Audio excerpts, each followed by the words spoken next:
Les sages-femmes à domicile sont trop optimistes. Voilà ce que vient de dire le mari d'une maman qui m'a envoyé des messages sur Instagram. Et puis, je lui ai dit, OK, on va échanger en direct sur, je sais plus, Telegram ou WhatsApp. C'est pas ma cliente, elle a rien acheté, elle a juste vu le film. Elle a subi un accouchement dégueulasse sur son premier bébé. C'est une histoire qui est tellement banale que ça ne me gêne pas de vous la raconter parce que vous allez vous reconnaître certainement une partie d'entre vous. Donc, premier accouchement déclenché pour dépassement de terme, sauf que bébé n'est pas prêt et que ça se termine en carnage avec des douleurs intenables, une péridurale, une stagnation et une césarienne. Voilà. Et donc aujourd'hui, cette maman-là, elle ne rêve que d'une chose, d'accoucher tranquillement, qu'on la dérange pas. Elle a un utérus cicatriciel. Ah, bah alors ça, c'est la catastrophe, l'utérus cicatriciel, bien sûr. Donc en maternité, quand tu as un utérus cicatriciel, si tu veux un accouchement physiologique, oh là là, bah non, péridurale obligatoire, vous comprenez bien, s'il y a une rupture utérine. Sauf que c'est la médicalisation qui génère les césariennes la plupart du temps, sauf certains cas, bien sûr, où c'est nécessaire. Et puis la médicalisation qui génère les ruptures utérines. Un utérus cicatriciel, si on respecte la physiologie, ça pose aucun problème. Donc là, elle est en train de se démener, enfin en tout cas pas assez à mon goût, mais pour aller vers la physiologie. Sauf que je lui ai dit, il va falloir que ton mec soit le gardien du temple. Parce que si tu veux pas qu'on te dérange le jour J, si tu veux accoucher en pleine puissance, si tu veux pas de péri, si tu veux évidemment pas de symptômes, on évite. Si tu veux pas de déclenchement, si tu veux simplement faire ta vie tranquillement, donc les sages-femmes à AD dans son coin refusent catégoriquement de l'accompagner à domicile parce que utérus cicatriciel, j'en connais que ça n'arrête pas et ça se passe toujours très très bien, mais bon. Donc je lui ai dit, il faut que ton mec soit dans la boucle. Mais son mec, il est coincé dans des croyances parce que lui-même, sa naissance, ça n'a pas été tip-top et donc il a grandi en entendant que l'accouchement, c'était un carnage et qu'on avait toutes les chances d'y laisser sa peau et que, mon Dieu, heureusement que la médicalisation était là, qu'avant, toutes les femmes mouraient en couche. Toutes ces bêtises-là, peut-être qu'il y en a qui les récitent parmi vous, ces bêtises, ah là là, avant, toutes les femmes mouraient en couche. Donc non, ça c'est du vent, hein, c'est 1 à 3% des femmes. C'était des situations telles que le placenta prévia, il n'y avait pas de... Il n'y avait pas d'échographie pour déceler les placentas prévia, des bassins rachitiques, ok, il n'y a plus beaucoup de rachitisme en France. Puis la fièvre puerpérale aussi, qui a eu un grand succès au 18 et 19e siècle. On est d'accord que depuis, on se gargarise au gel hydro, on a compris, Semmelweis, Pasteur sont passés par là. Il n'y a plus de fièvre puerpérale. La fièvre puerpérale qui tuait les femmes, c'était directement la conséquence de la médicalisation, puisque les médecins allaient d'abord disséquer des cadavres avant de faire des touchés vaginaux. Voilà, ça c'est avant Semmelweis, avant Pasteur. Bref, donc les causes de mortalité, elles étaient bien connues. Aujourd'hui, elles sont bien connues, bien identifiées, et il n'y en a plus. Donc en fait, la probabilité qu'un accouchement se passe mal quand on a une grossesse physio et que l'accouchement est dans le plus pur respect de la physiologie, que ça parte en cacahuète comme ça n'existe pas. C'est du pipeau. Et donc, je lui ai dit, il faut que ton mec comprenne tout ça. Il va falloir qu'il sorte de ses croyances sous prétexte que lui, il est né par césarienne dans des conditions pas terribles. Il faut qu'il sorte de ses croyances. Il faut qu'il comprenne ce qu'est la physiologie. S'il ne se donne pas les moyens de soutenir sa femme correctement, tu vas dans le mur et j'estime que c'est quand même son devoir à lui de se bouger les fesses pour te soutenir. Et là, donc, elle me renvoie un message en disant, ok, donc, elle m'avait dit, il n'est pas très documentaire. Mais en fait, je m'en fous qu'il soit pas très documentaire. Il va poser ses fesses sur un canapé, puis il va regarder mon film, faut pas pousser, parce que ça va lui faire comprendre des choses, hein, monsieur. Non, il n'est pas très documentaire. Ok, donc toi, tu es enceinte, tu t'es déjà fait ouvrir le bide une fois, et monsieur n'est pas très documentaire, donc il n'a pas trop envie. Donc, elle lui a montré des extraits. Alors, le début du film qui se passe au CMCO de Strasbourg avec cette femme qui finit au bloc pour stagnation, là, ça lui a rappelé des souvenirs, hein, c'est un petit peu ce qu'elle a vécu, la dame. Ensuite, elle lui a montré des extraits de la 3e partie du film qui parle beaucoup de l'accouchement à domicile. Et c'est quoi sa conclusion au monsieur?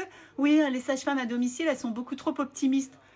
Mais what the fuck quand même. La mienne, Elena Le Gall, qui est une sage-femme exceptionnelle, merveilleuse, a accompagné 700 naissances à la maison sans jamais le moindre problème. C'est de la chance ça, c'est de l'optimisme. Est-ce qu'on ne peut pas arrêter quand même des fois d'être débile et entendre qu'en fait nos croyances elles sont basées sur rien, sur du vent, sur du dogme, sur de l'endoctrinement, sur du baratin des médecins, et que peut-être il y a des sages-femmes à AD qui après des centaines de naissances sans problème à la maison ont des choses à nous apporter. Non, non, non, les sages-femmes sont trop optimistes. Bon sang, donc je lui ai envoyé des messages où je la brusque un peu, hein, en disant ok, maintenant c'est simple, si tu veux aller au bout de ton projet, parce que là le projet c'est ok, je vais voir le gynécologue, je vais lui expliquer mon projet. Mais oui, bien sûr, c'est le gynéco qui va tout régler, c'est sûr. Tu vas aller voir le gynéco, tu vas lui expliquer que tu rêves d'un enfantement physiologique avec ton utérus cicatriciel. Et oui, il y a forte chance que le médecin te dise mais oui, bien sûr, je vous en prie madame, on est de tout cœur avec vous, on va vous soutenir dans ce beau projet d'accouchement physio. Ça peut arriver, hein. Allez, une chance sur 10, c'est toujours mes petites stats de base. Une chance sur 10. Le reste du temps, c'est oh là là, une chieuse qui veut de la physio. On va bien lui trouver un prétexte pour lui faire une césarienne itérative. À celle-ci, elle ne nous embêtera pas. C'est ça la réalité. Ça vous fait mal? Je vois déjà arriver les sages-femmes qui vont me dire « Vous êtes odieuse avec le… » Non, je ne suis pas odieuse. J'en ai plein des sages-femmes dans mon environnement très très proche avec qui j'échange quotidiennement. Et elles sont parfaitement d'accord avec moi. La plupart des sages-femmes en structure ne connaissent rien à la physiologie. Elles se revendiquent les gardiennes de la physio, mais elles connaissent rien. Il suffit de voir des sages-femmes qui parlent à une femme qui vient de mettre son bébé au monde pour lui dire « Bon, maintenant, il faut que le placenta sorte, hein, parce que, dites donc, attention à l'hémorragie. Hein. Et puis, si vous ne le portez pas maintenant, votre placenta, on va aller chercher le gynécologue. Hein, attention. Hein. Et puis, ça va se finir avec une révision utérine sous anesthésie générale. » Alors, voilà le genre de truc. C'est la réalité, hein, ça. Hein. Elles ne savent même pas qu'en disant ça, elles les génèrent, les hémorragies.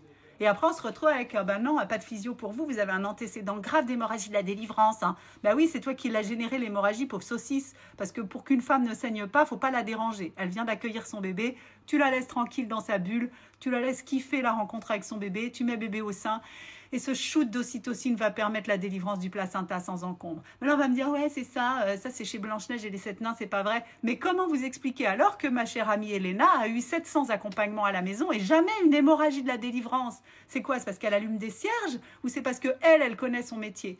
Donc mesdames, vous voulez un enfantement physiologique, va falloir que votre mec il se retire les doigts un peu puis qu'il vous soutienne là-dedans. Donc il arrête de se faire lessiver le cerveau puis qu'il vienne chercher des vraies informations. Donc ça commence par regarder mon documentaire Faut pas pousser. C'est la base de la base. Les dizaines de milliers de personnes qui l'ont vu vous le diront. La base de la base, c'est de regarder Faut pas pousser. Vous faites comme vous voulez, vous n'êtes pas obligé.